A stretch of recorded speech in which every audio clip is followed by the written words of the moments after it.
Don Alfredo, ¿cómo estás? Encantado, un placer. Alfredo, platicar contigo del tema de lo que está ocurriendo a nivel global y sobre todo los refugios ahora para los inversionistas. El tema de los metales ha llamado mucho la atención. Primero que nada, ¿por qué los metales se convierten en un refugio?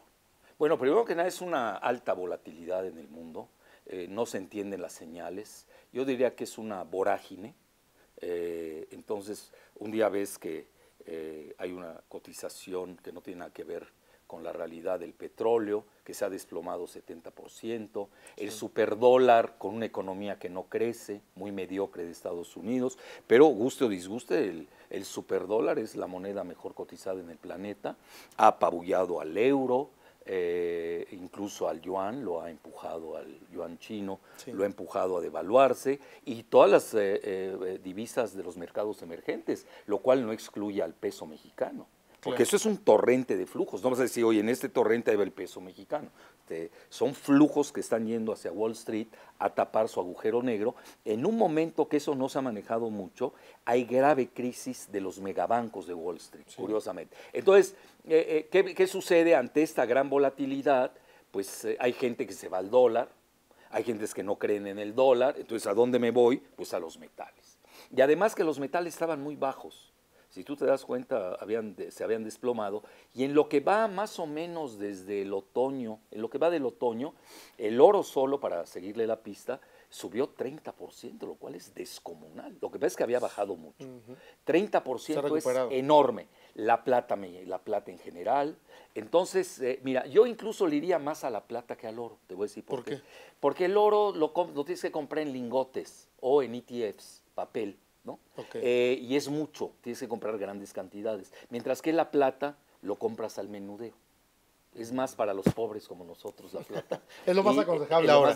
Para los pobres como nosotros. Claro. Para los ricos, no, son de lingotes, van a estar comprando plata. ¿Sí me entiendes? Sí, ¿no? sí, sí, Entonces ahí tienes tú esa relación, pero además no podemos perder de vista que ahora hay una fractura geoestratégica, por un lado, entre Estados Unidos y Rusia, y por otro lado, entre Estados Unidos y China. China es la que más está comprando oro en las últimas fechas, sí, cantidades bárbaras.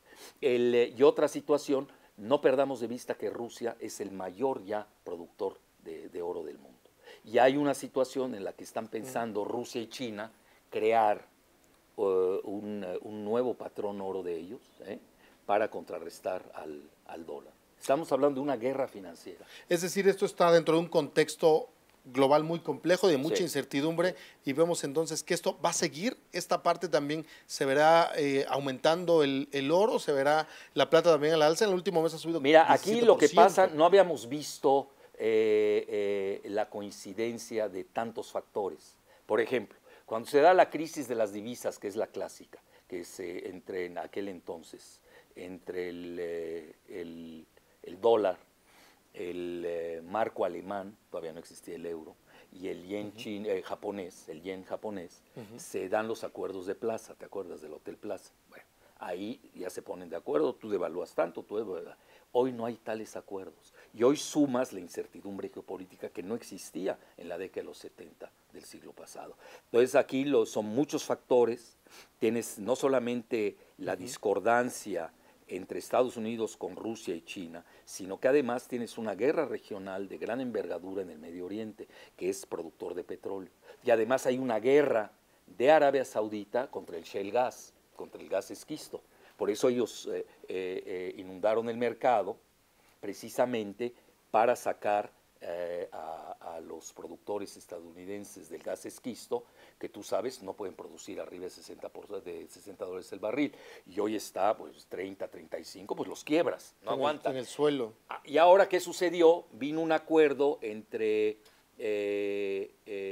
Rusia con Arabia Saudita y otras dos petromonarquías, no para bajar la producción, esto es importante, sino para congelarla, porque normalmente en el verano aumenta la producción de Arabia Saudita y la demanda, por ende, entonces ellos lo que están haciendo es, bueno, no voy a producir más, lo congelo, previendo la entrada al mercado de Irán, pero y esa ya estaba descontado por el mercado. Por eso el petróleo ha tenido un rebote relativamente interesante, aproximadamente, de lo que bajó, que es inexplicable.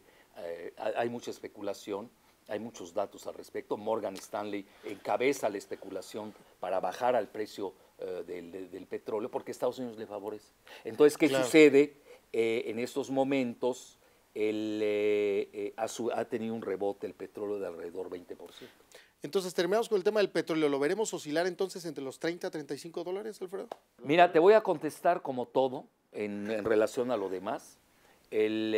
Todo depende de dos factores fundamentales. La discordia de Estados Unidos contra Rusia y China. Curiosamente a China le beneficia la baja del petróleo, Sí. a Rusia le Gran daña. consumidor. Obviamente a alguien le conviene bajar el petróleo para dañar a Rusia, como lo hicieron en 1978, hay que acordarse de eso. Y en segundo lugar, no podemos perder de vista el conflicto entre Irán y Arabia Saudita. Mientras persiste el conflicto entre Irán y Arabia Saudita y el otro, obviamente vamos a tener, yo no diría ni alza ni baja del petróleo, en esto hay que tener Así mucho seguirá. cuidado. Va a seguir muy inestable, con picos al alza, con picos a la baja, pero realmente, si tú quieres mi opinión muy personal, el petróleo está regalado. El petróleo Seguirá debe costar existiendo. hoy, debe que estar entre 60 y 80 dólares el barril. No debe estar, no puede estar. No puede estar tan abajo. No puede estar tan abajo. Alfredo, seguiremos Encantado. pendientes. Muchísimas gracias.